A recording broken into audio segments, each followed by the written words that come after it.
আসসালামু আলাইকুম রাহমাতুল্লাহি ওয়া বারাকাতুহু। সম্মানিত দর্শক, আজকে আপনাদের মাঝে আলোচনা করব পাঁচ ওয়াক্ত নামাজের সময়সূচি, তাহাজ্জুদ সেহরির শেষ সময়, ইশরাক চাঁদের নামাজের সময়সূচি, ইফতারের শেষ সময়, নামাজের নিষিদ্ধ অক্তসমূহ, সূর্যোদয় সূর্যাস্তের সময়সূচি, প্রত্যেকটা জেলা বিভাগ করে নামাজের সময়সূচিগুলো আলোচনা করব।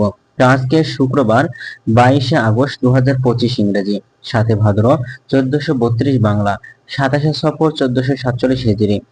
ঢাকার মধ্যে পার্শ্ববর্তী এলাকার নামাজের সময়সূচিগুলো তুলে ধরবো, তারপরে অন্যান্য জেলা বিভাগগুলোর নামাজের সময়সূচিগুলো আপনাদের মাঝে আলোচনা করব।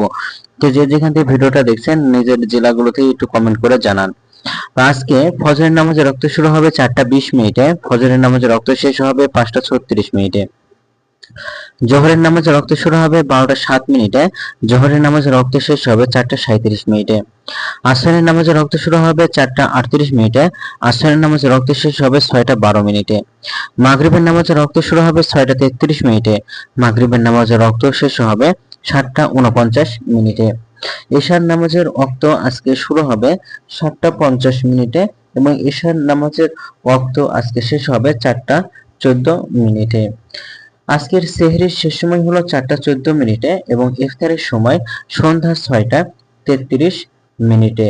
এখন আলোচনা করব নফল নামাজের উত্তম সময় সম্পর্কে। তো ইশরাক নামাজের ওয়াক্ত শুরু হবে 5টা 51 মিনিটে এবং শেষ হবে 8টা 42 মিনিটে। চাঁদের নামাজের ওয়াক্ত শুরু হবে 8টা 43 থেকে 12টা পর্যন্ত। তাহাজ্জুদ নামাজের ওয়াক্ত শুরু হবে উত্তম সময় হলো রাত 9টা 55 মিনিটে এবং তাহাজ্জুদ নামাজের শেষ ওয়াক্ত হলো 4টা 14 মিনিটে। নফল নামাজের পর এখন আলোচনা করব নামাজের নিষিদ্ধ ওয়াক্ত সময় সম্পর্কে।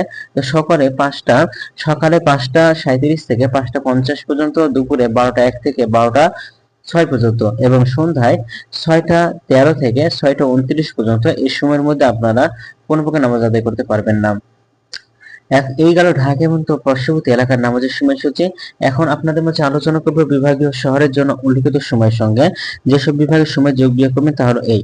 বিয়োগ করবেন চট্টগ্রামে 5 মিনিট এবং সিলেটে 6 মিনিট কম করবেন। ঢাকার মতো পার্শ্ববর্তী এলাকা যে নামাজের সময়সূচিটা রয়েছে সেখানে চট্টগ্রামে 5 মিনিট এবং সিলেটে 6 মিনিট কম করে গণনা করবেন, তাহলে কিন্তু হবে। এবং যোগ করবেন খুলনাতে 3 minute, Rajshahi 7 minute, Rangpur 8 minute, Barisal 1 minute বেশি করবেন। ঢাকা এবং পার্শ্ববর্তী এলাকা যে নামাজের সময়সূচিটা আলোচনা করলাম সেখান থেকে খুলনাতে 3 মিনিট, রাজশাহীতে 7 মিনিট, রংপুর 8 মিনিট, বরিশালে 1 মিনিট বেশি করে গণনা করবেন, তাহলে কিন্তু হবে। তো আজকের ভিডিওটি পর্যন্ত ছিল আর সূত্রপাত নিয়েছি ইসলামিক ফাউন্ডেশন থেকে। ভিডিওটি ভালো লাগলে অবশ্যই চ্যানেলটি সাবস্ক্রাইব করে পাশে থাকবেন। ধন্যবাদ সকলকে। আসসালামু আলাইকুম ওয়া রাহমাতুল্লাহি ওয়া বারাকাতুহু।